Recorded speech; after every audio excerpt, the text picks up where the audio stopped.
ഈ രണ്ട് കൂട്ടരും ഇവിടെ സമാധാനത്തോടെ ഒരുമിച്ച് സഹവസിക്കണം എന്നുള്ളതാണ് എൻ്റെ വ്യക്തിപരമായ ആഗ്രഹം. പക്ഷേ from river to sea the Palestine should be free എന്ന മുദ്രാവാക്യം ഉയർത്തിപ്പിടിച്ചുകൊണ്ട് നിങ്ങൾ എങ്ങനെയാണ് ഈ 2 സ്റ്റേറ്റ് സൊല്യൂഷൻ നടപ്പാക്കുക?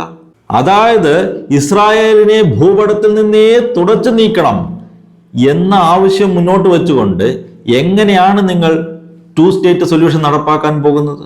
അതിന് ആദ്യം വേണ്ടത് ഇവർ രണ്ടുപേരും പരസ്പരം അങ്ങോട്ടും ഇങ്ങോട്ടും രണ്ടുപേരുടെയും അസ്തിത്വം അംഗീകരിക്കുക എന്നുള്ളതാണ്. അതിനുശേഷം മാത്രമേ 2 സ്റ്റേറ്റ് സൊല്യൂഷൻ എന്ന ഈ ആശയത്തിന് എന്തെങ്കിലും പ്രസക്തിയുള്ളൂ. അതുവരെ ഭൂമി എങ്ങനെ പങ്കിടും എന്നൊക്കെയുള്ള ചോദ്യത്തിന് യാതൊരു പ്രസക്തിയുമില്ല.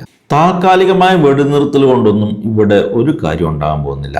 ഇവിടെ ഏറ്റവും അടിസ്ഥാനപരമായി നടക്കേണ്ടത് രണ്ടുപേരും പരസ്പരം അങ്ങോട്ടും ഇങ്ങോട്ടും അംഗീകരിക്കുക എന്നുള്ളതാണ്.